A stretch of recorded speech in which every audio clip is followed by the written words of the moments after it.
Well, there you have Yeah. it. Cool. All right. Thanks everybody for coming. Like I said, we'll get started, and we're going to mix it up, so you'll be hearing from all of us this evening. So again, this is college night for juniors and parents. So obviously, we're focusing pretty much on college most of the time, although there are some other options, and we do want to be clear, like college might not be the right next step for you as a student, or you're a student if you're a parent watching this. So there are other things, and certainly during COVID, lots of students have taken gap years. That's a pretty common thing these days. Some folks are going into apprenticeships or joining the military. There's a lot of other options out there besides going to college that are strong, smart pathways for students to follow. And we'll try to hit that at the end if we have time to go into a little more depth with those options. But let's get rolling on the college part right now. And as I mentioned, college may not necessarily be the right step. The first question that you as a family need to address is college the right move? And if college is the right move, is it the right time? Maybe graduating next year and going straight to college isn't necessarily the right thing. So one of the assessments that you need to do is, are we as a family and as a student ready for the college experience? And so ways you can do that, like, is the student driving the bus? And believe me, folks, students should be driving this bus. For all of you parents out there, that's the number one thing. Are they driving the bus toward doing all the research for colleges, doing the process for applying to college? Are they active and engaged in school life now in high school? Will things get better in college? Yeah, probably. But if they're not having a good school experience now, you can't guarantee that college is going to be better. That the grass is always greener thing isn't necessarily true.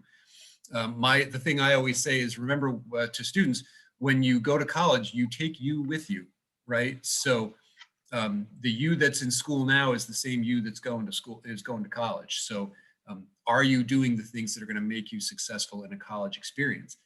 And for students who are, kind of withdrawn, isolated, not engaged in their schoolwork, not engaged in social life, like there's some other things going on there that you really need to dig into before you go off to college, because college isn't necessarily going to fix everything. Are you struggling with coping with failure? Like, do you not do well with changes of scenery, or are you not very good at taking initiative and finding your own way? There's a lot of things that impact your ability to handle college and be ready for that. So that's the first assessment you need to do before you commit yourself to leaving for school. So you see the little box down there. Students should be one doing the work. Listen, friends, parents, I'm talking to you, parents. And you can say, don't tell me how to parent. Oh, I'm telling you. So the student should be doing the work. And we have had a number of examples this year with our seniors who try to log into their, we say, hey, you've got a Common App account. And they're like, I don't know if I have a Common App account. Well, in fact, you do. Turns out your parents set up your Common App account, or your College Board account, or your ACT account. Parents, you should not be establishing these accounts or creating these accounts. This is the job for your student. It's a part of the process. And I know you're saying to yourself, oh, I'm just gonna, help. I'll take some of the knucklehead stuff off their plate so they can focus on the more important things. These are the more important things. Again, this is one of those steps in readiness. Do not create accounts for your students. Don't do it. They should be doing the work. I can't tell you how many times we're talking to students and they're not even aware that an account has been created in their name. Like, they don't know what we're talking about. Like, it's not cool. So make sure that they're doing the work. Okay, so again, talking about readiness. And again, if the student's not driving the bus, parents, if your student isn't taking the initiative to create these accounts and do this work, well, that's a red flag.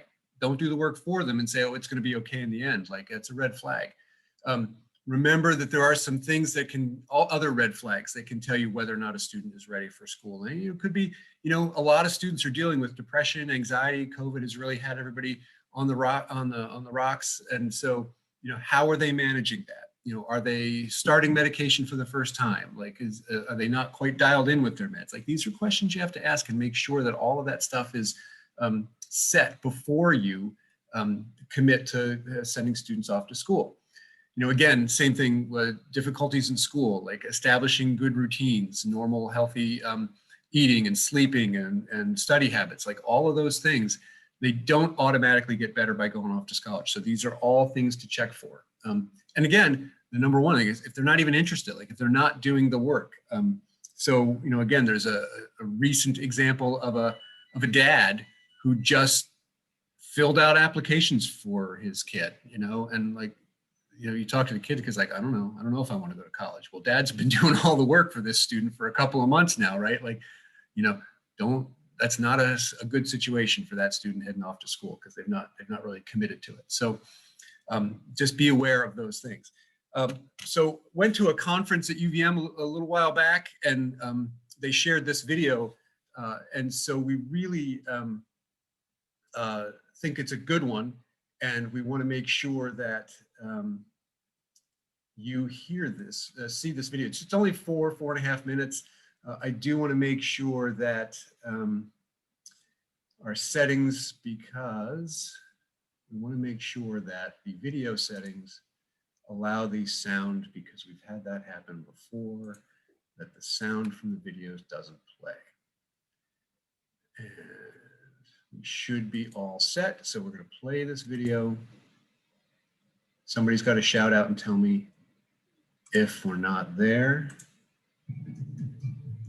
As a parent, there are really sort of 5 questions that you need to ask yourself whenever you think about if my son or daughter is ready to go to college. The first thing is, are they emotionally ready? It's very important for your son or daughter to learn that it's okay to make mistakes. In life, we stumble, we fall.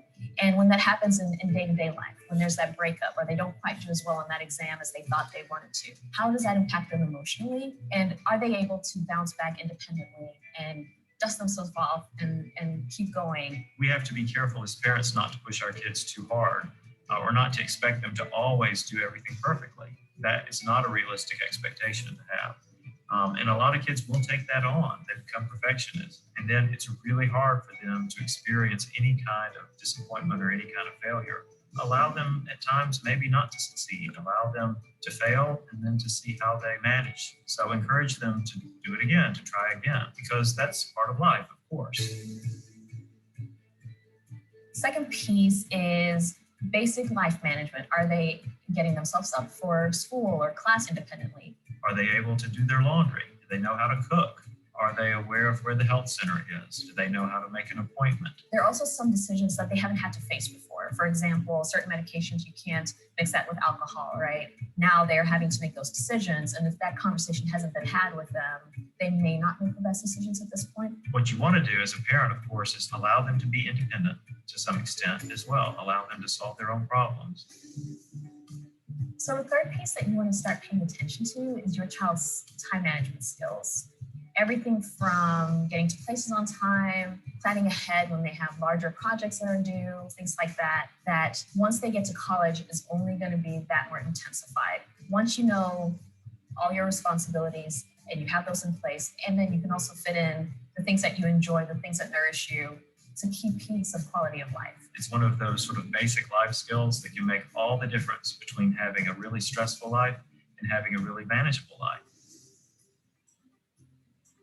It's really helpful if a student is exposed to hard work and is comfortable in that space. There are a lot of temptations on a college campus, not the least of which is alcohol. So you want to make sure that they're responsible in the way that they approach those kinds of temptations. Do they have the discipline to say no whenever everybody else is going out to a party and they know that they have a test tomorrow morning? These are things that you want to start helping them do independently as they're approaching college enrollment, so that they know what that looks like and how to manage that, how to have those conversations and say no to the things that are only going to be distractions or cause problems for them.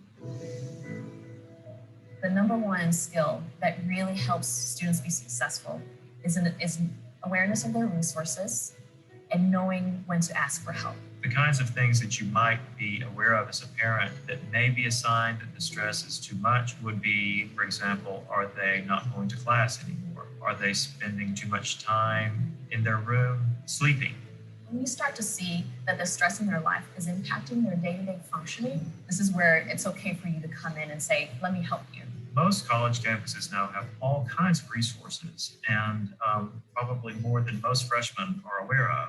How you can help as a parent is to be familiar with some of the resources that are available on your son or daughter's campus. It's not that they have to nail all of these 100%. They just need to be proficient enough to be self-reliant in these areas to be effective once they get to school. There aren't simple answers to any of these things. It's important to be broad whenever we think about what our son or daughter might want to do in the future and allow them to explore that on their own. This is a conversation to be open with them. There's a variety of options. Some students take a gap year. Some students opt to stay at a school that's closer to home or live at home while they're in school for the first 1 year or two. Not all students really are made for college, and college is not necessarily made for every profession. Do an assessment and have this conversation with your child, creating essentially a plan with your child of how navigating and maximizing your strengths, and then also knowing when and with whom to reach out for help.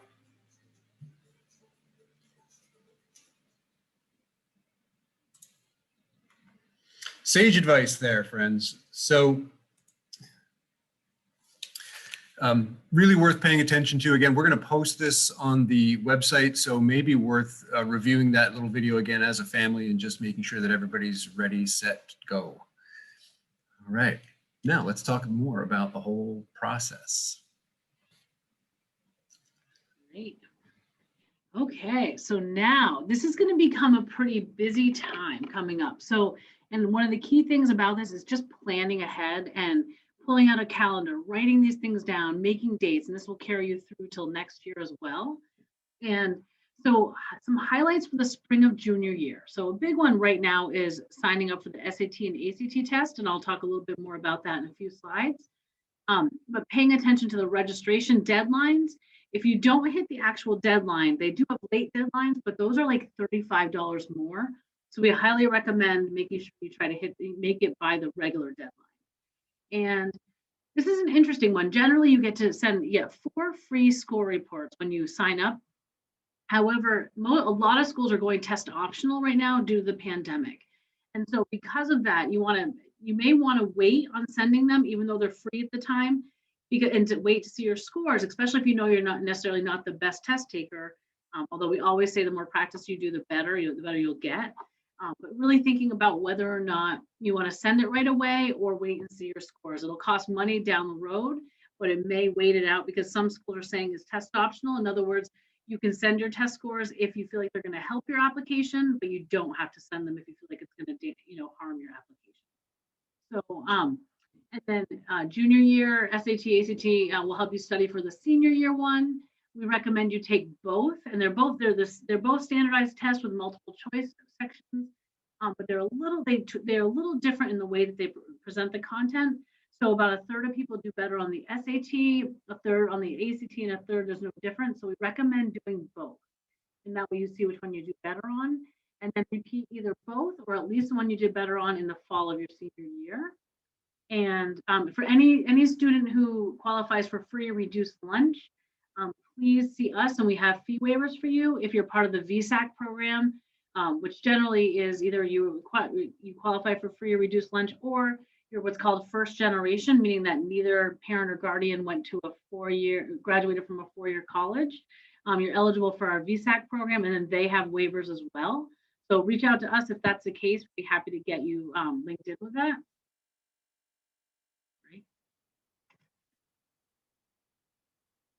Okay, and just in general, like for students right now, really thinking about what you're taking during your senior year. So thinking not only about the graduation requirements, but also the colleges that you're pursuing. Like if they're more competitive, you want to make sure you're meeting what they're looking for. And you will hear this during our our panel that we have next time. But the key thing that the colleges say is that the strong senior year course load is a key for them. And the reason for that is because when you get to college, the classes are going to be even harder. So they want to make sure next year that you are continuing to challenge yourself rather than getting in a spot where you are taking an easy senior year and then not being ready for the level of college work. They really want to see you challenge yourself next year.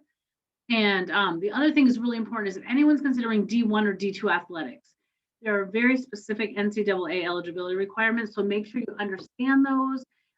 Make sure you're picking the right courses, and we can help you with that. Mr. Ellingson can help you with that. But just really making sure that you're thinking ahead about which classes you're taking and hitting the grade point average they require. And there's a lot of different eligibility requirements. We recommend looking at researching colleges and majors and starting that now if you haven't already. So you can use Naviance, College Board, info from colleges. If any of you put down that you signed up on the PSATs to get information, you're probably getting inundated with emails and mail from colleges. So definitely take a look at that. We have a tips class, which allows you to do an internship and really explore different options that are out there. We have, there's a virtual event that's going to be, it's called the College Pathways Conference. And at that, they'll talk about like applying for college. They'll talk about how to pick a major, how to do well in your SATs, how to pay for college, all these different ones. And that's for students and guardians. So definitely recommend signing up for that. And we have a hot link on here, but you can also go to the VSAC website for that. And in the spring, there's usually a CVU college fair. Not sure if it's going to happen this year. If it does, which we hope, we'll send out more information coming up soon if that comes up. Scholarships, you can start researching scholarships now. You can check out Naviance, and we have a whole tab under the colleges tab. And if any students need help getting on Naviance, we've done it during AT, but we'd be happy to help them again. And checking our website out. And VSAC has options, and so really looking at what's out there for scholarships now, and that gets you even more ready for senior year. And then just staying involved. So like looking at what, because colleges are going to look at everything that you present to them. They're going to look at grades. They're going to look at standardized test scores potentially. They're going to look at your community service involvement. If you've been involved in things, have leadership. So really looking into adding that on right now if you haven't, and continuing if you have been. Finding something you're passionate about, whatever that might be, and continuing with it. And United Way has all sorts of opportunities for volunteer work. So if you don't have any volunteer work, we highly recommend doing that, and just really like working on kind of an overarching the package that you're giving to the college, presenting to the college. And then summer after senior year, after the junior year. So what you're gonna want to plan ahead for that is you're gonna hopefully come up with a really solid list during the spring. And then you're going to narrow that list of schools to about 5 to 7 schools and start to put money aside for application fees because they can add up. And again, same thing with if you do qualify for VSAC or free or reduced lunch, please let us know because there are waivers to pay for those college application fees. And that's also if you're first generation. We recommend visiting schools during the summer. It's better, I think, if you can do it when school's in session, but but just a visit is a visit. So making sure you're getting there and checking things out. Start thinking of people who can write you a letter of recommendation. And usually it's about 2 to 3 people. So just really think about that. And you can sometimes ask them before this year's over, but generally you're going to do that right in the beginning of school in the fall. You can absolutely start thinking about your Common App essay.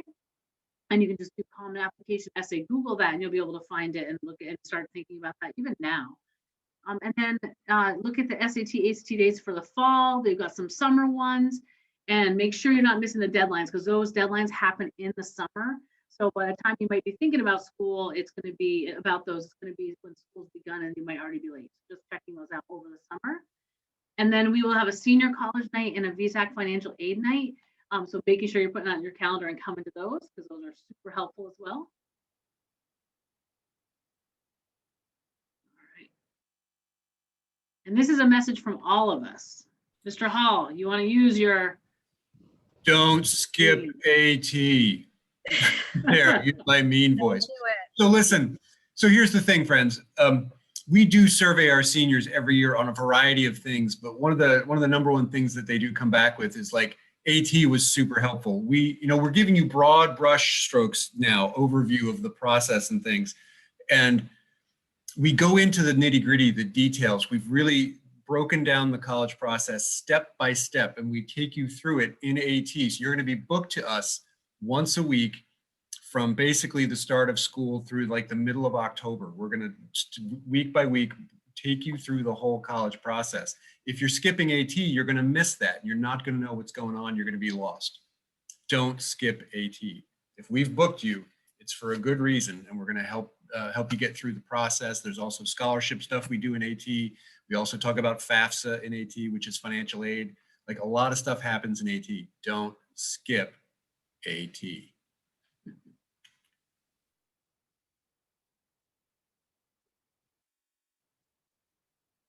Okay, so now testing, 1, 2, 3. This is a fun topic. Just as I mentioned before, you really want to think about taking the SAT and the ACT. So actually, sorry, before I get into this, someone had a great question. What about BTC kids who don't have an AT, or if we have CTE students?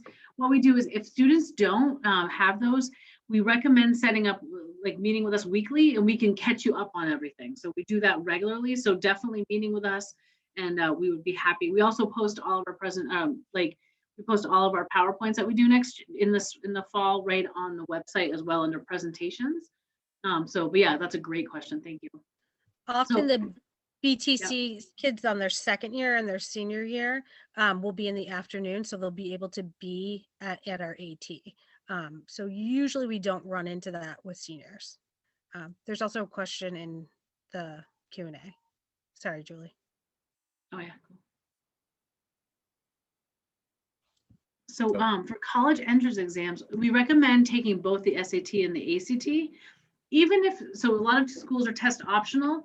And so even if a student's not sure if they're going to go to college, or if they're going to take some time off, or if the schools are test optional, we still recommend taking them. And the reason is that if you end up going to do a master's program later on, you may need your SATs. And so if you have to take them when you're getting out of undergrad, that's a long time out. So we highly recommend taking them now while those things are fresh in your mind. You don't have to send the scores anywhere if they're not required unless you choose to, but at least you have those scores in hand.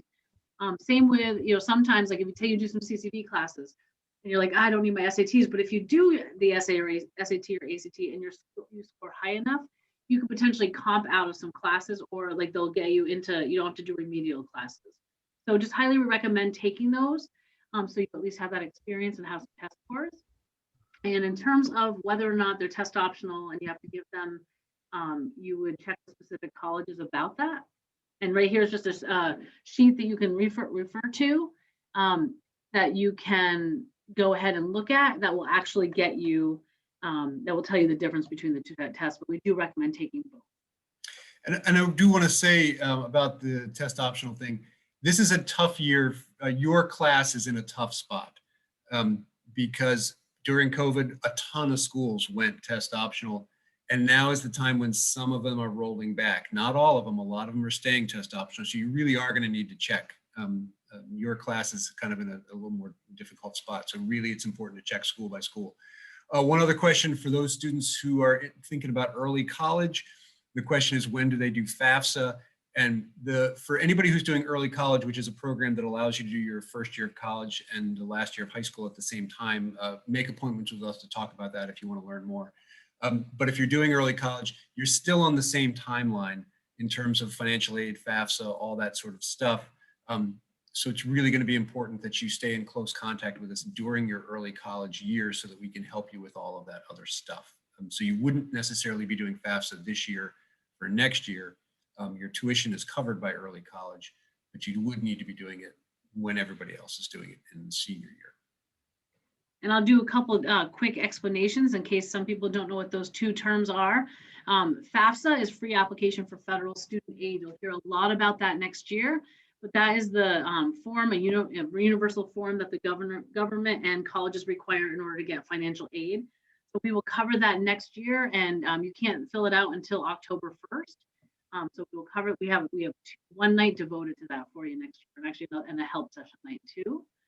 And then Mr. Hall also mentioned early college, and what that is, just in case anyone is, I don't know if we have a slide about that later, but basically early college is the opportunity to do your senior year at a local college. So the ones that participate are CCV, NVU, and also VTC, so Vermont Technical College. So if any students want it or interested in that, what happen, you get your whole senior year of college or senior year of high school done.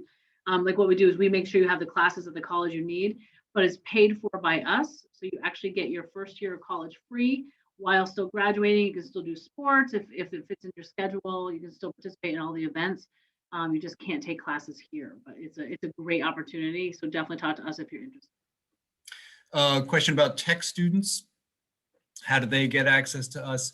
And that's mostly for actually Essex Tech students. And we do try to get over to Essex and work with our students in the fall, but it's a lot of communication to make sure that they're connecting with us and staying on top of the process. For Burlington students, actually, the second year students are scheduled in the afternoon. They do have AT. So usually the way Burlington programs go is the first year students are in the morning and the second year students are in the afternoon. So junior year, you don't have AT, but senior year, you're back to having AT again.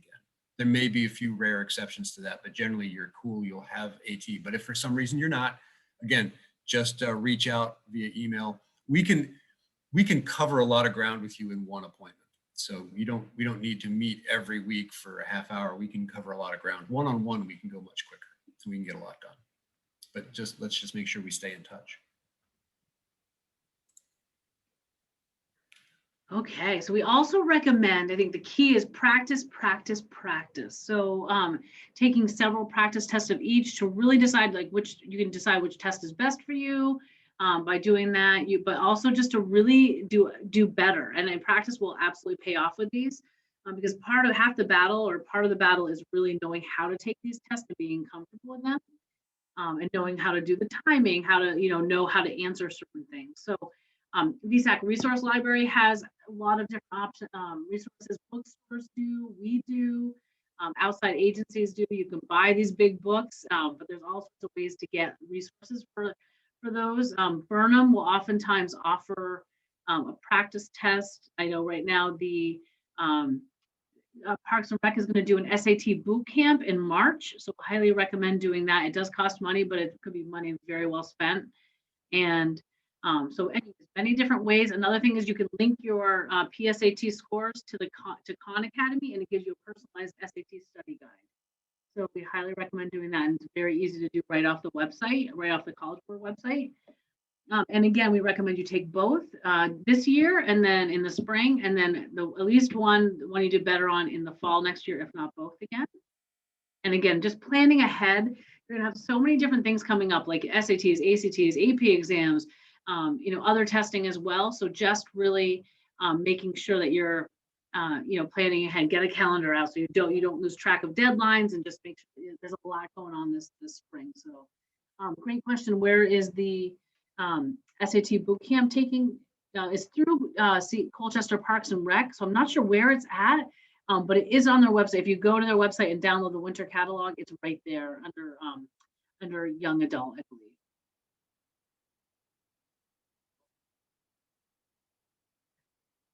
Just a couple other things. There used to be a subject test for SATs.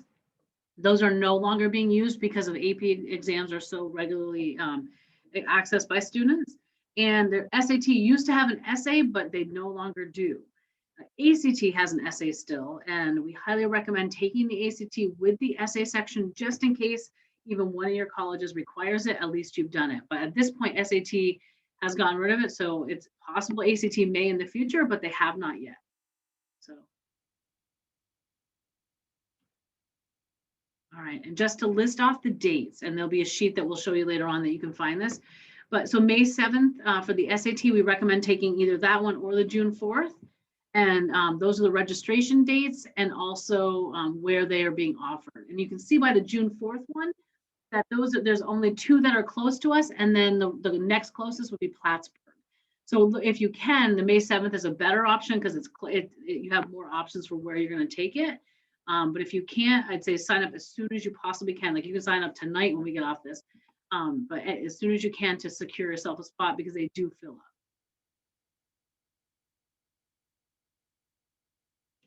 And the ACT, and the other one, by the way, SATs, you sign up at collegeboard.org, and for the ACT, it's ACT.org.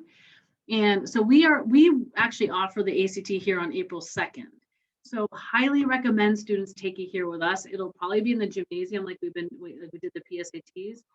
And it's a great opportunity. You're at the school, it's hopefully close to home. So we recommend doing that and just signing up. We have filled up in the past, so the sooner the better you sign up, and registering by February 25th. If you can't do April 2nd for some reason, you do June 11th. If you see, there's only 2 spots near us that are offering it. Otherwise, we've had students have to go, some students have had to go to Montpelier in the morning because we've actually had to go across even to New York, but even farther than Plattsburgh. So highly recommend you get signed up ASAP so you get to pick and choose where you want to be. And then they do offer one in the summer, but it's only at CVU. So I definitely recommend April 2nd if you can for that ACT.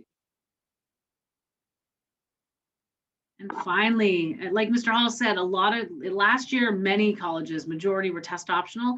This year, it's starting to change back a little bit, like there's a mix. So that's why definitely checking. And just knowing that test scores are only one part of the application process that they look at. They're going to look at, because the rigor of courses is a huge part, your grades, your essays, recommendations, what you're doing outside of school, what you're passionate about, just what you bring to their school. So that is one of the pieces, but I think absolutely, even if you think you're not a great test taker, the more you practice, like anything, you'll get better. So make sure you're really devoting time to that. And also there's many test optional schools that are out there that in general have always been test optional or for many, many years. And that's at that website, fairtest.org.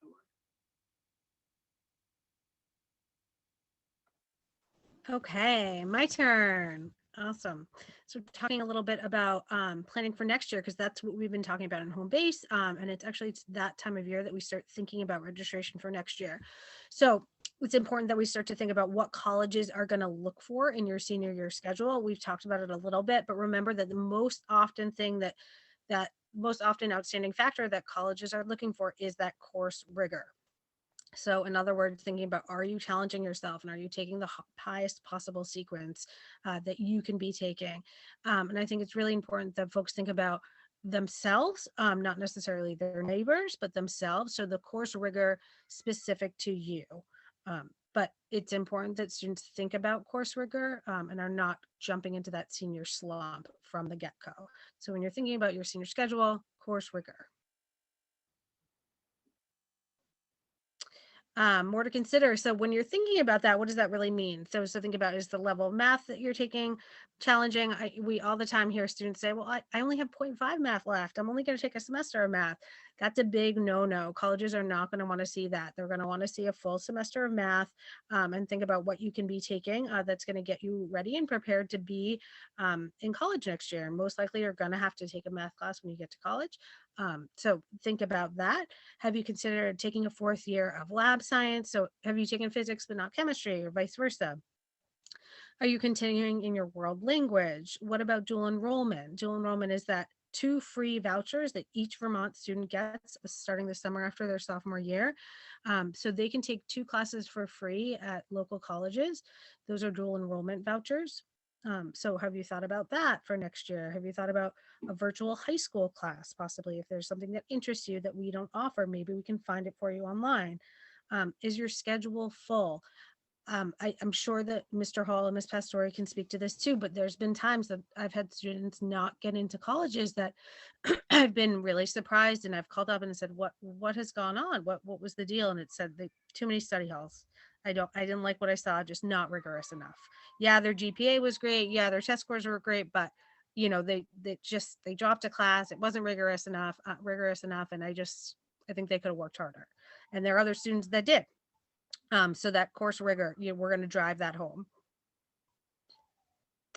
So this is the recommended course of study for admissions.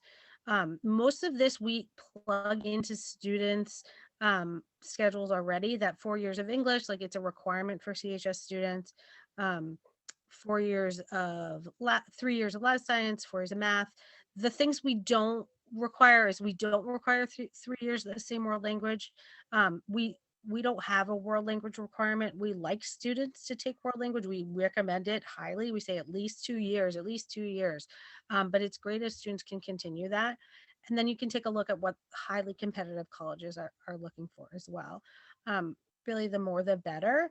And if you know, for example, if you have a kiddo or if you're a kiddo on here listening, you know, for example, you want to be in healthcare, or you want to be in engineering, you want to make sure that you've taken pre-calc, or that if you are a kiddo that can challenge yourself, that you can take AP Calc. So making sure that you're keeping up with those sequences. This is an old letter, but it still applies. It's a letter from UVM letting us know that they have significantly increased volume, more conservative decisions. A lightweight or unchallenging course load is the basis to deny a decision to an applicant. So it's sort of what we've been saying over and over again. And that students really need to keep up their grades their senior year and not fall into that senior slump thing. So I know this is tricky because we're in a webinar, but the pop quiz is, what is the significance of this number, 3.8? And the significance is that was the GPA for UVM, the average GPA for acceptance for UVM last year. So it's not to say that this isn't to deter folks. Like I want everybody listening to know that there is a college for every single student in Vermont. Anyone who wants to go to college in Vermont, I don't care what your GPA is, there's a college for you. But I want folks to understand that UVM isn't necessarily what it was 15 years ago. Or even, you know, Mr. Hall, I think when you started, it was the average. I wonder what the average. So listen, this is my 18th year here. When I started here at CHS, if you were essentially in the top half of your class and had kind of a B average, you were getting into, and like over 1,000, a little over 1,000 on your SATs, you were getting in to UVM. And those days are long, long gone. It's just a very different school. Yeah. So this isn't like a scare you. This is just, we want people to really understand what UVM is. Since UVM is so popular, we want people to understand UVM. There are so many other schools that don't have that scary number, you know, NVU, CCV, Castleton, Champlain. There's wonderful schools in Vermont that don't have that. We just want people to understand what the deal is with UVM. And if UVM is what you want, like, great, let's go for it, but understand what you need to do. So that's what I'm saying. And this is a note about class rigor. I've been talking about class rigor and I've been kind of hammering on that, but it's also really important to know your own limitations. If you're going to take an AP class and you're going to bomb it and you're going to be miserable and your mental health is going to suffer, it's not worth it. This is sort of the like being ready for college stuff, but it's also being ready for life stuff, knowing your own limitations, knowing what you need to be successful. Just because your friend is doing something doesn't mean that you should be doing something. Your rigor is different than somebody else's rigor. Miss Pastore taking a class that's rigorous for her may be very different than what's rigorous for me. I need to know that about myself and learn that about myself. And it's something that's important for me to learn before I go to college. And it may be a work in progress. But so yes, it's important to have a rigorous course load, but it's not necessary that I make myself miserable. So it's a tricky balance to learn, but it's an important one to learn. So challenge yourself. Don't have a ton of study halls. But know, you know, that your mental health is really important, and at the paramount piece here that we need to think about.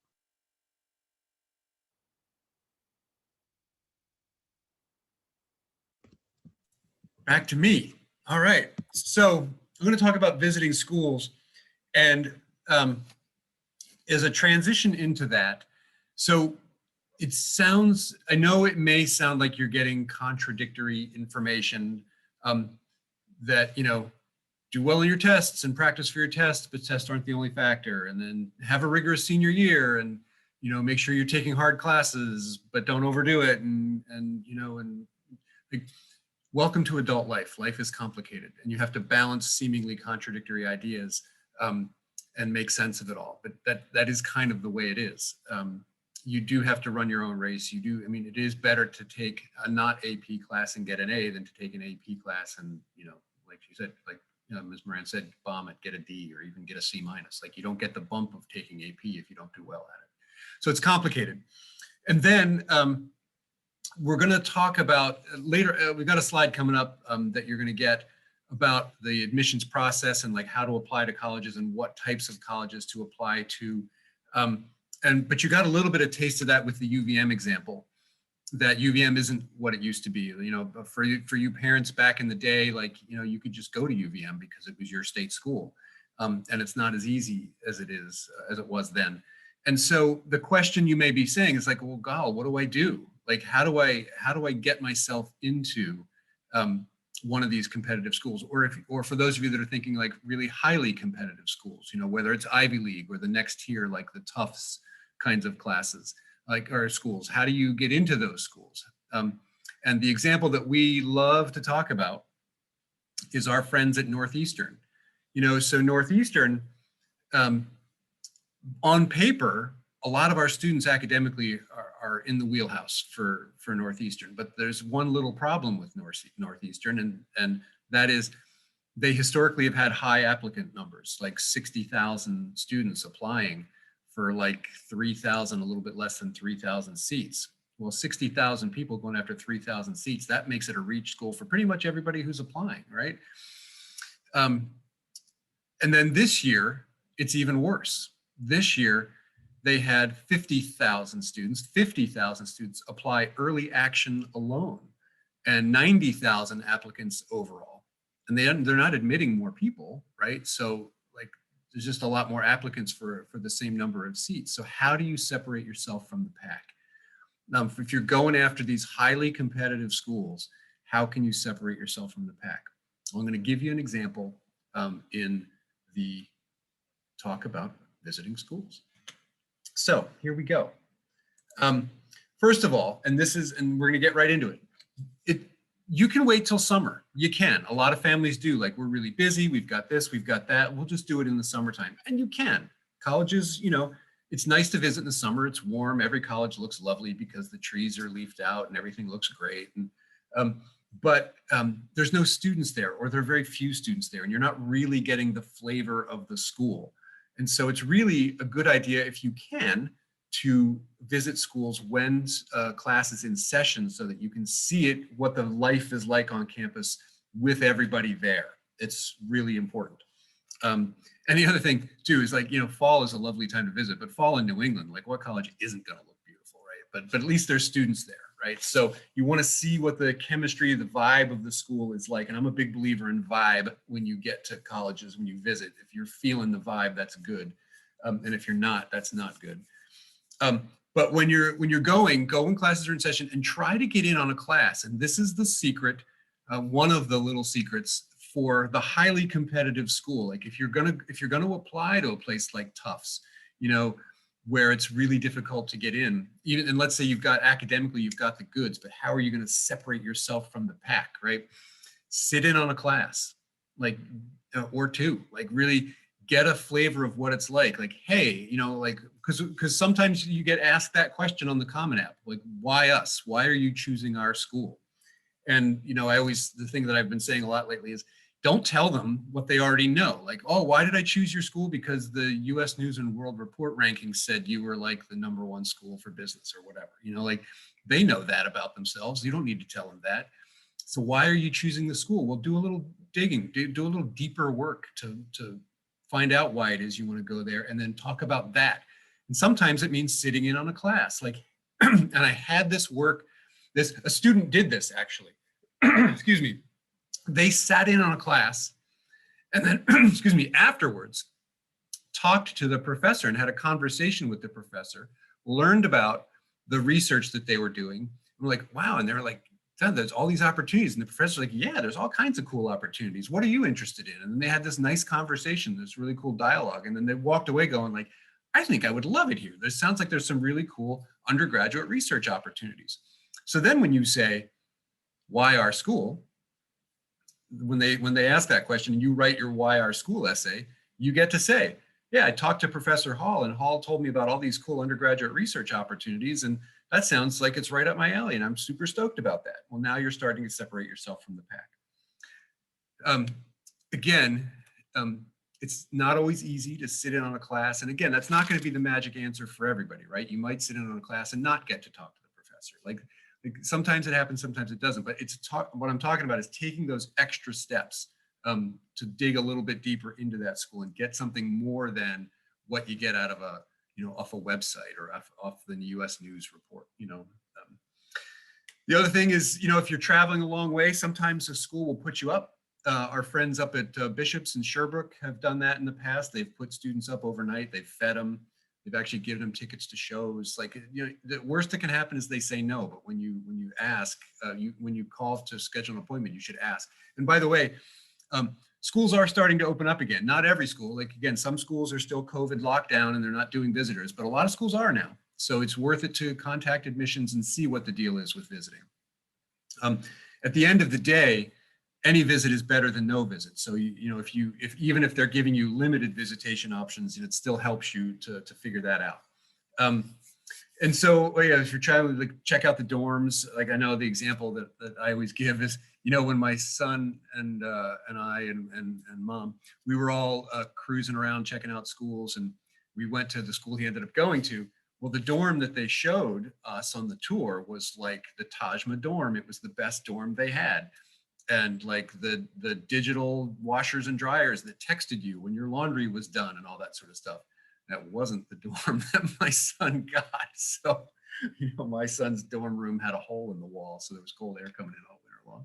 But so anyways, it's sort of things to look at, right? Find out what the first year dorms look like and check out the food options. Maybe they'll give you a food voucher so you can try the food. There's definitely questions you want to ask. You should take the tour. Take the tour. You get a lot of information on the tour. And so it's helpful. Now, I know that this is going to be challenging for a lot of you. Like my son, I poked him and poked him and poked him, and he was just not having it from me. I was like, go talk to some students and ask them, because I can do it, because I'm the dad. Of course, I have no problem nerdifying myself and talking to people, but he wasn't stoked about it. But you should, because you want to talk to students and find out, do you like it here? Do you like your professors? What has your experience been like here? Did you start here? Did you transfer in here? Are you planning to transfer out? This is how are your friends? Is everybody pretty much happy here? These are important questions to ask of students who attend there. When I was in graduate school, one of my professor's sons had graduated high school and had done all of his college work and stuff and decided he was going to go to school, and he went to school, and he was really disappointed that fall because he didn't realize that it was a commuter campus. So Friday afternoon, everybody was jumping in their cars and leaving, and he was stuck, hours and hours away from home with not a lot to do because all of his friends and the people he knew booked it out of town for the weekend. So important questions to ask, what do people do around here on the weekends? Do they stay? Do they go? What's going on? Check out all of the resources on campus. Things have gotten a lot better, especially the last 5-10 years, but how is the Wi-Fi? Can you get Wi-Fi everywhere on campus? The example I get, and this was a while ago, admittedly, but I went to, when we were in DC doing college tours, we went to Georgetown, fancy pants, Ivy League school, right? They didn't have full Wi-Fi penetration. On the green, they did, in the open quad and a lot of the academic buildings they did, but in the dorm rooms, it was still plug and play. You had to be hardwired into the internet. They didn't have Wi-Fi in the dorms at that point. Now things have changed, but you want to make sure that all the stuff is there for you. What does technology support look like? If you need IT support, what does that look like? What are the library hours? A lot of colleges, when they get close to final exams, libraries open 24 hours. Is that the case on the campuses that you're visiting? What others, do they do other things? Some schools during finals week, libraries open 24 hours.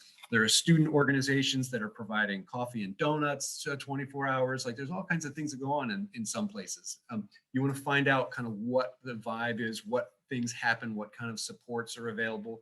What does the academic support center look like? If I need help with a paper, or if I'm struggling in my calculus class, is there somebody there who's going to help me? What kind of supports exist? These are things you want to know. If you're a student who is on a plan, if you have an IEP or a 504, are they going to accommodate you? What does the student support center look like for students with plans? These are questions to ask. Obviously, the other facilities, just for fun and exercise, what does the gym look like? What are the hours of the gym? Can you, is the student center open a lot? Like what sort of things are in the student center? Now again, I'm super old and it was a long, long time ago, but my first year of college, I went to Virginia Tech. I was in a huge school. And so the student center was awesome. It had a bowling alley with like 20 lanes in it. And there was like 15 pool tables and there were ping pong tables. Like if you wanted something to do, there were things to do at the student center. What does the student center look like on your campus? Do they show movies every weekend? Every Friday night, is there a new movie? Like, is there a comedian who's coming? Do they get bands to come in and play? Like, what kind of activities are there that give you something to do to blow off some steam and to have fun and do more than, because that's part of the college experience, right? Is to have those other experiences, those social things with your friends. Another huge one, right? This is the return on investment question. What kind of future do you look forward to having after getting the degree from this school? Like, so when you talk to the find out from the placement office, what's the placement rate look like? Because there's placed and then there's placed, right? You can graduate from college and get a job down the street at McDonald's and you've got a job, you're placed. Like, or are you working in your field? So these are questions you want to know. What companies do they bring on campus? What does recruiting look like? Do they have fairs where these companies are, come on campus and are doing hiring fairs for graduating students? What do they do? Our favorite example is our friends over at Clarkson, right? Clarkson does a great job of placing students. So that's a huge plus in their favor, right? If you're looking at schools, you're like, oh, Clarkson, like they do a great job of getting companies on campus and getting their students hired. So that's one of those factors. Like, what's my return on investment going to be? Am I going to get a job? Am I going to be able to pay back my student loans? Other important questions, like how many people live on campus? Do I have to live on campus as a first-year student?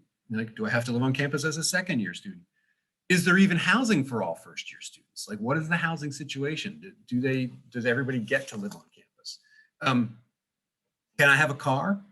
If I can have a car, what does parking look like? Again, when I was at Virginia Tech my first year, I didn't have a car, but I had a friend who had a car.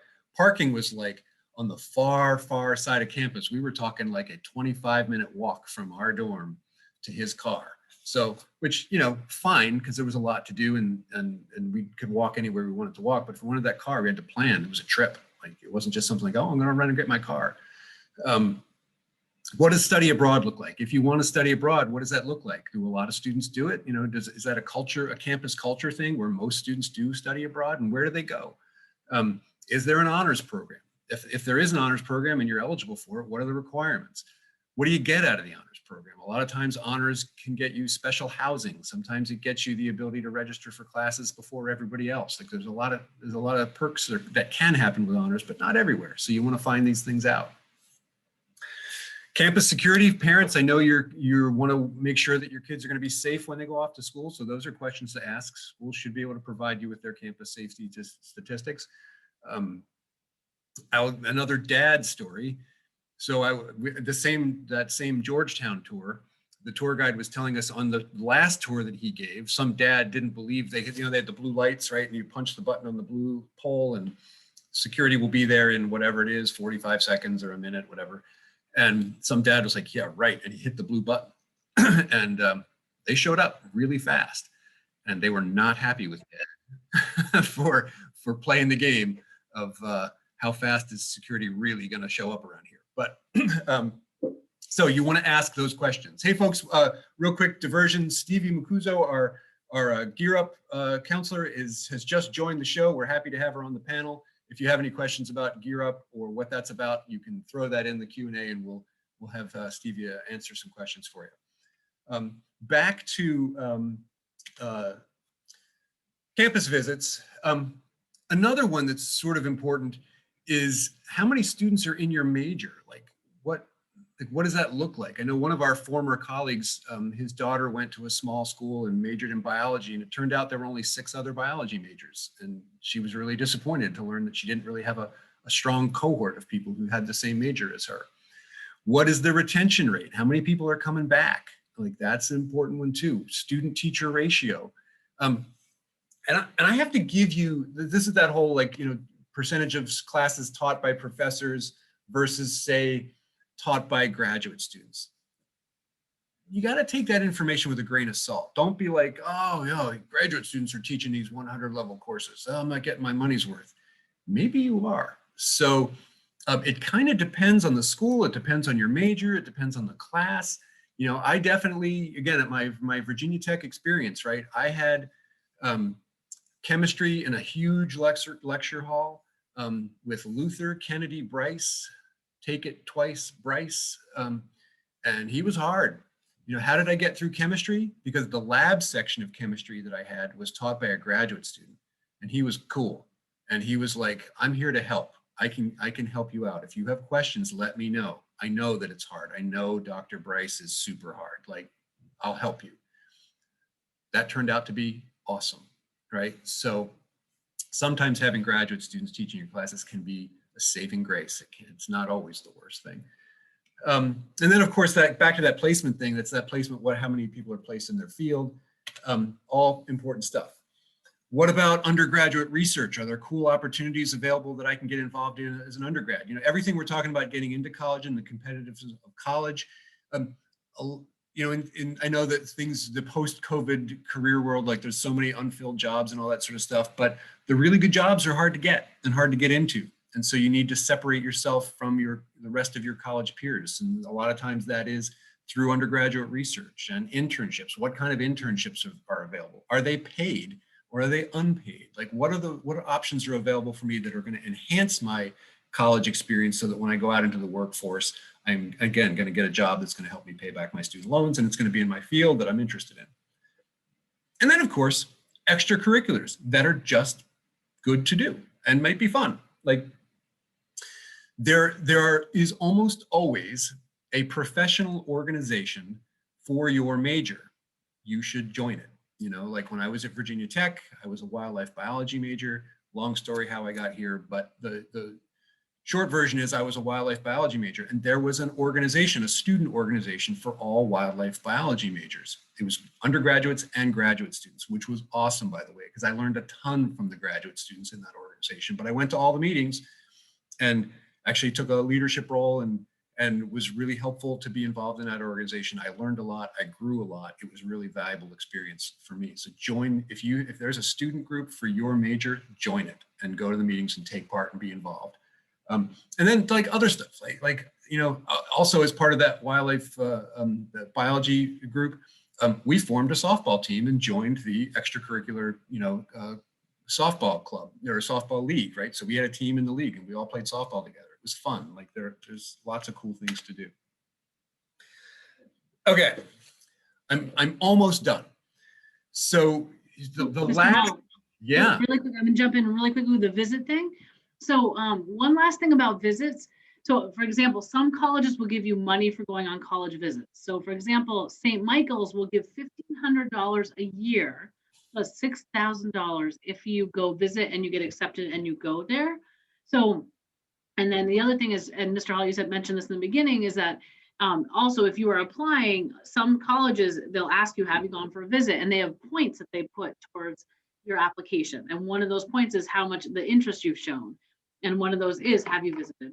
Sometimes, not all colleges for that, but definitely, like I said, St. Michael's gives $1,500 a year for every year. So $6,000 total just for having gone on a visit. Yeah, great point. And I'm going to pick up on that too, because if it's a school that you're really interested in, another way to set yourself apart or at least get the attention of admissions is follow them on social media. If it's a school that you're very interested in, because they pay attention. I think we have a slide on that coming up. If we don't, you'll see it in the fall senior college presentations. But hey, friends, juniors, clean up your social media. If you haven't already, clean up your social media because they're looking, right? Yeah, that's on the senior. That's on the senior one. It's on the senior one. Yeah, clean up your social media, and because they look and they also notice if you follow them because they actually pay attention to that. And it's again, as Ms. Pastore said, it's another one of those plus points in your favor when they review your application because they're looking for reasons to support you in the admissions process, not reasons to turn you away. All right, so Uncle Bob's helpful hints. So families, this is important. So I said this before rather sternly, and I'm sticking to my sternness on that. Like it's the student's process, right? It is the student's process and they should be doing the work. So families, how do you survive this? We're going to tell you, and I'm telling you from personal experience and personal mistakes, like things that I have screwed up, right? So, because this is my profession, I love it. I totally nerd out about this stuff. I love visiting colleges, but that's not true of everyone. So I'm going to true confessions of a counselor who's gone astray. So first things first, how do you get through it as a family? Well, first you need to be on the same page. Like, these are conversations that you need to have as a family. And especially when you're going to go on a college visit, before you leave, get on the same page with what your agenda is. Now, in our family, again, I love this. So I'm like, we could do 3, maybe 4 colleges in a day. You know, I've got it worked out. Like, hey, if we leave the tour now and we, get on the bus, we can get across town, or we can get in the car and get across town, and we can pick up the 3 o'clock tour and be able to get them to this college. And I remember doing that. It was a moment in our marriage. I remember doing that. And my wife looked at me like I was crazy. She's like, oh no, we're not doing another college tour today. We're done. We're going to go back to the hotel, and then we're going to find someplace nice to eat dinner, and we're going to do that instead. And I'm like, but I got my list. And she's like, no, that's not what we're doing. And so, failure on my part, right? We did not agree on the ground rules of how college visits were going to go, right? Like I was like, we're here to do college visits. That's what we're doing. And my wife was looking at it and said, yeah, we're doing college visits, but it's family time. We're going to relax. We're going to enjoy ourselves. And, like, we're going to be in DC or we're going to be in Boston. Let's find something fun to do in that town that's enjoyable for all of us and not just looking at colleges, right? So get on the same page as a family so that you all agree on what you're going to do.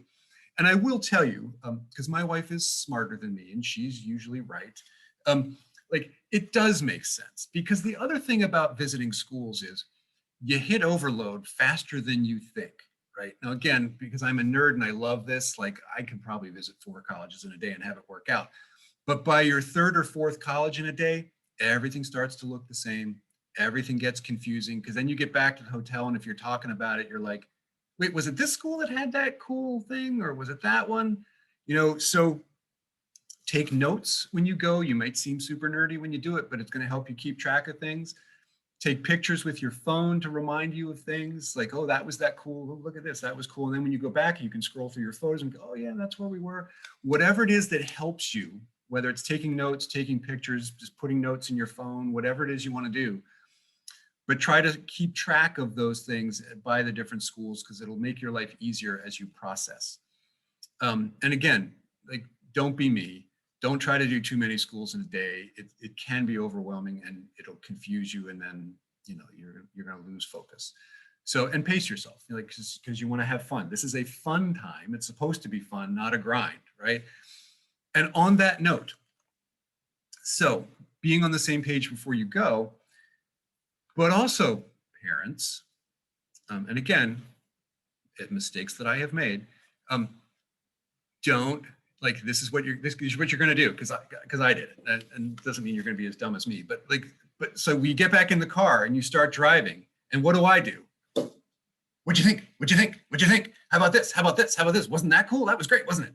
Like, and my son is not like that, right? My son is a thoughtful processor, right? Like, so, he doesn't come to conclusions in the first 5 minutes. He doesn't come to the conclusion in the first, not even that night, like, he say, yeah, it was cool, yeah, but he's thinking about it. He's sort of working his way through all of the stuff that he saw, and he wasn't ready to talk about it. And, there I am, like, let's talk about this because I'm excited. I want to talk.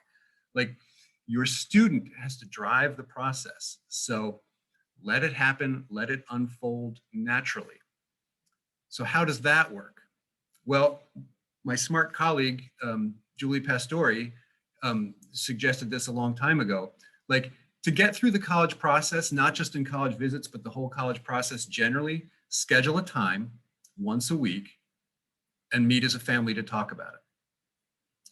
You say, oh, we don't need to do that, we're fine. No, do it. Trust me on this, because here's what could happen if you don't, right? First of all, here's what happens if you do. This is the good part, right? Everybody knows what's expected. Again, you're on the same page. We've all agreed, whatever it is, Sunday morning at 10 a.m., we're going to talk about college stuff.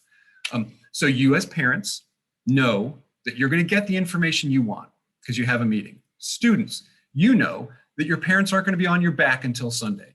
But so the responsibility, therefore, for both of you is responsibility for students is make sure that when that family meeting comes, you're ready and you've got information and you're prepared to talk, right? Because that's what they want from you.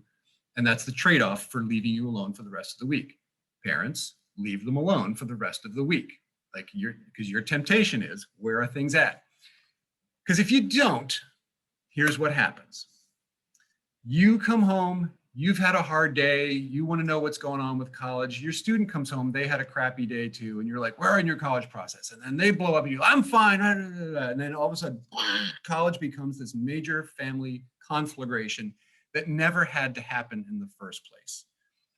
Does it always happen? No. And you say, oh, we get along fine as a family. College admissions process is stressful. Even the strongest of families with the best communication have hiccups. It's better if you follow that advice and schedule a time to talk and everybody gets it out, gets it done, and then you can move on to the other things and not have to worry about it. Students, I'm going to recommend to you, and we all recommend to you, that you keep a spreadsheet. And you put a spreadsheet together of all the colleges you're looking at, and we can give you examples of spreadsheets and stuff, and of what kind of columns you want to put in your spreadsheet. You know, it can be everything from, application deadlines, financial aid application deadlines, numbers of letters of rec required, how far away it is from home, is there parking or no parking? Like, you can put any number of columns in that spreadsheet you want, and school by school, so you can help you keep track. But the deadlines is super important, like the application deadlines, like the early action deadline, the regular decision deadline, the financial aid deadlines. Those are super important to have, and then numbers of letters of rec and stuff.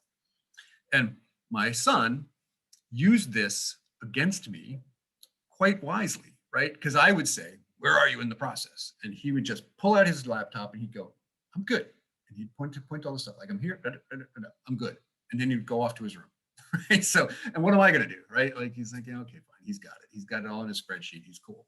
Right? So the spreadsheet can really help you, and also can help guide that conversation that you have scheduled weekly, or whatever it is you decide to do as a family, like whether it's once a week or twice a week or every 2 weeks, whatever it is, that the spreadsheet can sort of help be a grounding factor for that process. So that's the other helpful hint. The last thing I guess I want to say, this is where I always get wistful when I talk about it, is this process really is fun. Like, it's supposed to be fun. You're supposed to enjoy it. And parents, I'm telling you, let your students drive the process. It is their process. It's not your process. I've said this a lot before, and people, they think I'm crazy when I say it, but I've got plenty of examples to back it up. Trust your gut. And students, like, trust your gut. Like I said, I'm a big believer in vibe. The story that I love to tell, this is back when I worked in Minnesota. I had this girl who was a great student. She was like top in her class. She was like all personality. She was just a great kid. And she's like, I'm going to go to Carleton. I'm going to go to Carleton. I'm going to go to Carleton, which is a strong liberal arts college in the Twin Cities. And so I'm going to Carleton. I'm like, you sure? Like, have you even visited? No, I'm good. I've looked at it online. It's great. It's a great school. I'm going to go there. It's going to be great. And so I knew her mom pretty well from an organization that we were on together. And I was like, you should go on a visit. Well, let me put together a little visit for you. So I did a little 3-day college visit, and they went and they visited some schools. And she came back Monday morning, exploded into my office, and she's like, I am not going to Carleton. That place was awful. I wasn't even there for 15 minutes, and I could tell it wasn't for me. So had she not done the visit, right, she would have gone to a place that she turned out to be bad for her, right? It didn't have the vibe. There was every college does have a vibe, right? And if it doesn't feel right, move on. And they did the smart thing. She was like, I'm not feeling it. Mom, I'm not feeling it. This isn't good. Don't like it. I just don't like this place. I can't put my finger on it, but I don't like it. You know what they did? They got back in the car and they kept driving. It was the smartest thing they could have done. Because instead, they would, if mom was like, no, we're here. We drove all the way here. Let's go. then they would have fought the whole rest of the day. And then that would have ruined a lot of the trip. They's like, nope, okay, we're packing it up, we're moving on, we're going to the next place. Smart, right? Kept the trip positive. It was great. So trust that gut, like do it, but always have a backup plan, right? Because like we drew out a lot of visits, right? So they had options. So they, if they blew off one school, they had other things to do. So make a backup plan if it's not going to work at a particular college. The bigger point there is, parents, this is the wistful part, right? Your kids are going to leave soon, right? You got one more year, and then they're going to graduate, and then they're going to go off to school. Once they go off to school, you're not going to see them every day anymore, right? They're only going to see them when they come home on breaks, and maybe they're not even going to come home on every break, right? And then eventually they're going to start getting internships, and then they're not coming home for the summer, right? Like I'm not trying to make you panic, but like you're running out of time, right, to spend with your kids. This should be fun. You really want it to be fun. Like you're going to have uninterrupted time in the car going to visit schools, and that time together in the car can be a blast. Like if you approach it being on the same page and with the right frame of mind and the right attitude, it can be just a great time. How often do you get that much time alone with your kids just to like do cool stuff and be together and then like really focus on the kids' experience and just let it unfold? The conversations will happen. I always say my wife, one of her greatest strengths is she's the master car conversation person, right? She is just great at drawing that conversation out, whereas I'm like, tell me what you think. I'm an idiot, right? And my wife will just be like, yeah, they'll just be talking about stuff. And then like, an hour down the road, like here we are, like my son starts talking about, I was thinking, and like all of a sudden the conversation just evolves, right? And really fun, really good times in the car. So really, I can't stress enough, like go into this, agree on the ground rules, go into this with a good frame of mind and really enjoy the experience, because you're not going to have that much time left with this much time with your students. So like just really get into it and have fun. It's supposed to be fun. And I leave you with that. I just want you to really enjoy this experience. It's great. And it's all about the students. So let them drive it. Let it be about them. And as much as you want to relive your college life or go into this process and do it for yourself, it's really about them. So let them drive that process. All right, I'm out. I'm done. All out. All out. All right. So our recommendations, we don't suggest applying to 25 schools, although you may feel the urge to do that. That can be overwhelming. We suggest about 2 safety schools, so your credentials are higher than the average student. You can think about this too financially as well. All schools should have a net calculator on their website, just so you can get kind of a sense of about what the costs might look like. 2 to 3 good fit schools, so you're about on par with that school, and then 1 to 2 reach schools.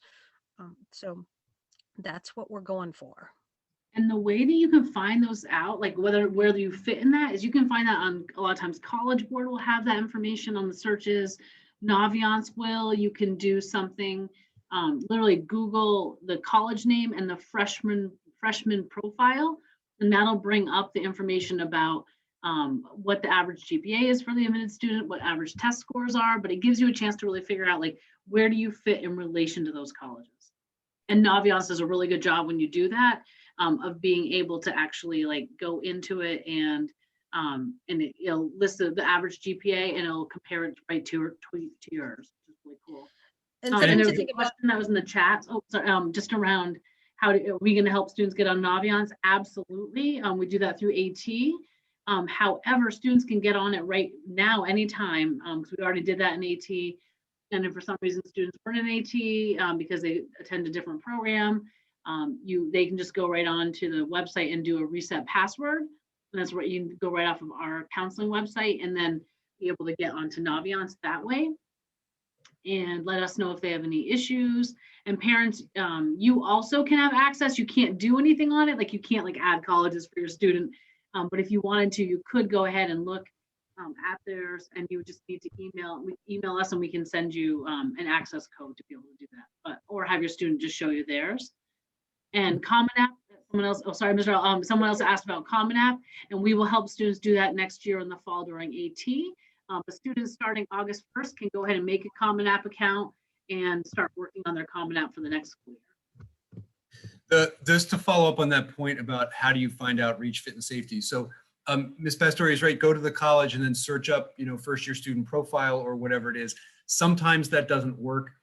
Most colleges, especially the private schools, have an Office of Institutional Research. And what you want to search for instead of that first year student profile is there's some magic words. It's called Common Data Set, COMMON, data set, Common Data Set. And if you can't find that immediately, try Office of Institutional Research, and then within that office, try Common Data Set. And what it gives you a ton of information. Those documents are super long because there's a lot of stuff in there, but usually like around somewhere between pages 9 and 11, depending on the college. Sometimes it's a little later than that. They give you all of the data on first year applicants. And so you get to see the middle 50% on GPA, on test scores, the kind of things they prioritize in admissions. So look up that first year student profile, look up Common Data Set. And then again, a lot of these search engines like Naviance does provide it, College Board does, like there's CapEx, there's a lot of algorithms out there that provide this information as well, but it's always nice to get it right from the school's website because you want to know like where you stand. A school can be a school can be a reach, a fit, and a safety depending on who the student is. So, and something else to keep in mind is Colchester uses a 4.33 scale, and often colleges use a 4.0 scale. So that's a little different. You'll have to convert your GPA. A note on converting GPA, sorry, do not do algebra to convert your GPA. It is not 3.5 over 4.33 equals X over 4. You will not have solved for that. That's not how you do it. That artificially deflates your GPA. On a 4-point scale, all they do is A pluses count the same as A's. That's what a 4-point GPA is. So a 4-point scale counts, B pluses and C pluses and C minuses and B minuses and all that, and A minuses, but A's and A pluses are the same. They're both worth 4 points. So that's all you do. You just calculate your GPA, and every time you got an A plus, you just count it as a 4 instead of a 4.33. That's how you do your GPA on a 4-point scale.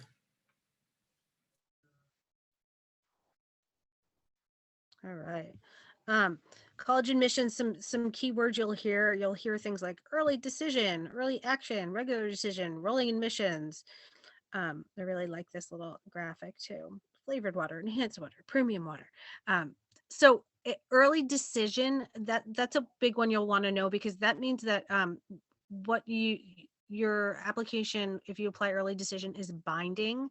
So unless you cannot afford for some reason to pay for that college, and you have to prove that you cannot financially afford the package, you're binding. You have to attend the college. So if you apply early decision and you get in, you're going. It's really hard to get out of early decision. It's not a fun process. So you have to know that you can really financially, that's what you want to do. And it's the school you want to go to. It's sometimes if like generations of families have gone there and you've gone on weekends and like this is it for me, then sure, but be wary about early decision. Just be really mindful of it. We've had students be sure of early decision and then get in and want to get out of it, and it's not a pretty situation always.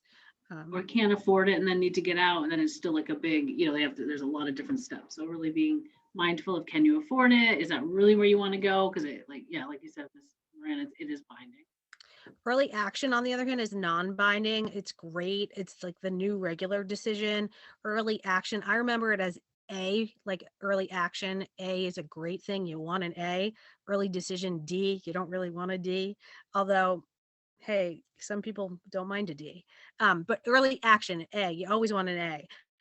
So if you're ready to apply, all your ducks in a row, your essays are done, your recommendations are ready, sure, apply early action. That's great. You'll find out early. You'll know where you're going. That's wonderful. But if you're not ready, that's fine. Regular admission. You don't want to rush it. You don't want to submit an essay that's not great, that hasn't been proofread. You don't want to rush people to write your recommendation. So regular admission may be what you're looking for. Early action and early decision are usually November, sometimes October, but every college is different. We're going to say this over and over and over again in the college admissions process. Every college is different. You're going to have to check college websites to find out deadlines and what's required for the college process. But usually early action, early decision are October, November. Regular admissions is usually January, February. And then rolling admissions means anytime, first come, first serve. But what's tricky with rolling admissions is when programs fill, they fill. So you still want to apply when you're ready. But it's also leaves some flexibility for folks if they want to apply later in the season, they can. Common App, that's something that we're going to talk about a lot next year, and we're going to talk about it in junior meetings as well. So it's something you'll hear quite a bit. But don't worry, we're gonna talk more about it. I'm just watching our time, so I'm not going to talk too much about it right now. Apprenticeships for folks that aren't interested in college or maybe on the fence about it, something you can think about. Also, if you're interested in like a career being an electrician or plumbing or working at a childcare facility, line maintenance. There's a ton of other things, working as in carpentry, HVAC, sheet metal worker.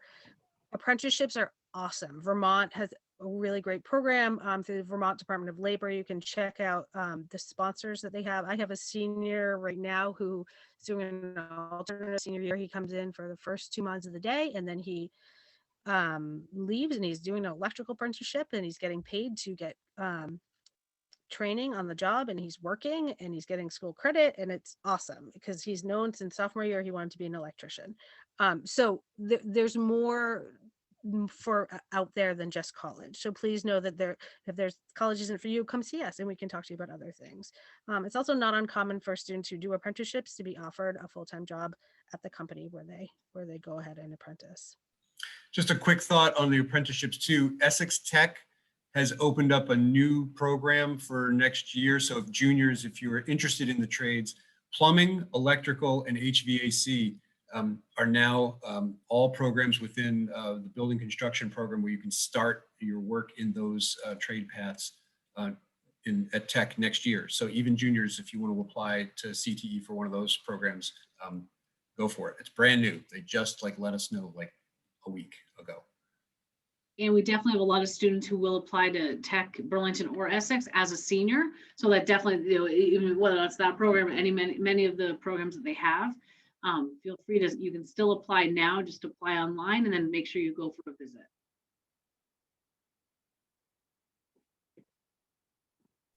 Okay, so just real quick thoughts on the military. If you're interested in the military, cool. What we have been saying to students is it doesn't matter what your plan is for after high school. It's time to start thinking about it now, even if it's enlisting in the military. If you're going to graduate from high school, walk into the recruiting station and think you're going to go to basic training that summer, it ain't going to happen. You're going to be waiting a year. So if you want to get a ship date to basic training in the summer after you graduate, you got to be talking to your recruiter in the fall of your senior year. So it's time to start doing the work to figure out which branch is appropriate for you, and then making sure that you're working with your recruiter, because in the fall of your senior year, you got a lot of steps to take. You got to go to MEPS, you got to take the ASVAB, and then you can get a ship date that's more suitable to what you're looking for. And then ROTC is Reserve Officer Training Corps. That is a chance to become an officer. You go to college, you do your military training at the same time. Just come see us. We can talk to you about ROTC. That process actually starts pretty soon as well. There are 3 what they call board dates where they review ROTC applications, and the first is pretty early in the fall. So you want to be thinking about that now, this spring. We want to get you sort of dialed in so that you're ready for that process right when you get to school in the fall.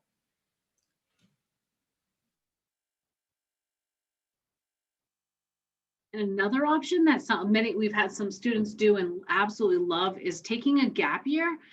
Some people think of a gap year as I'm not ready to go to college, and which is okay too. And oftentimes we recommend students, still apply next year, and then they could always defer if they think they want to take a little time off, but use our services while you're in high school. And to apply, and then with defer, which means you just basically put your acceptance on hold for a year or a semester. But in general, like the gap years, these are a lot of different programs that are out there, all of different pricing, but that allow you to go and do volunteer work, whether or not that's somewhere else in a different country or right in the US. It allows you to go and do those experiences. And a lot of times we've had students who've done them, loved them, and actually figured out what they wanted to do because they did those programs. So definitely we've got all those links right on the website. And speaking of the website, we have all sorts of resources on here. So please, please, please use our website. We have mental health resources. We have financial aid resources. We have academic planning, testing resources. The one I've got right on here is the post-secondary planning worksheet. And this right here, if you were in person, we would have handed this to you, but this right here, you can print off here. It is literally list off all the SAT and the ACT dates, ways to practice, ways to, step 2 is looking at majors and colleges. Step 3, researching other career path or colleges and career paths. And then number 4 is what we just talked about, military, apprenticeship, gap years, everything. So please use all our resources on the website. And a couple more things. The View is something that goes out every month. And on the View, there are all sorts of other resources. Like there's UVM Summer Academy, doing Governor's Institute, things that allow you to explore what you might be interested in a way that's going to be a lot cheaper than going to college and trying something out and then realizing that you have no interest in it at all at that point.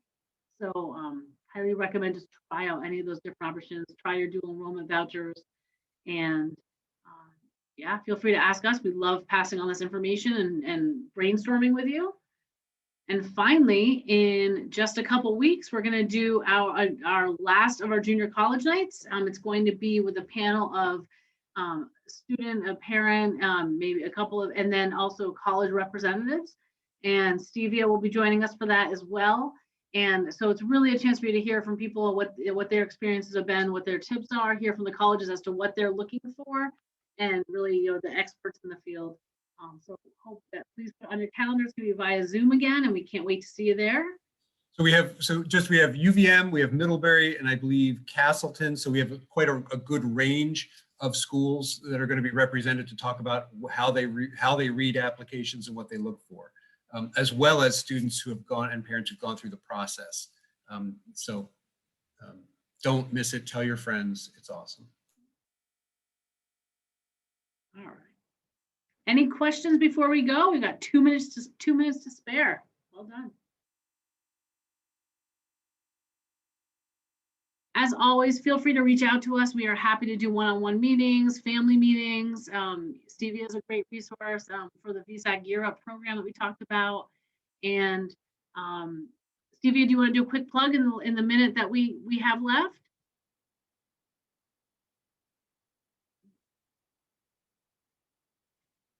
Nope. Yeah, I can just quickly introduce myself. My name is Stevia, and I'm new with this position with Gear Up at VSAC. And I would really like to work with your kids, helping them like navigate all the college stuff, and especially focusing on the financial piece, which is FAFSA, Vermont Grant, and the scholarship. We have a book that I normally give to students. If your student is a Gear Up student, so they know me, and if they don't know me, they should connect with the school to get to know me. I'm at Colchester School on Thursday and Fridays. So, and I'm happy to work with you all. Thank you. Cool.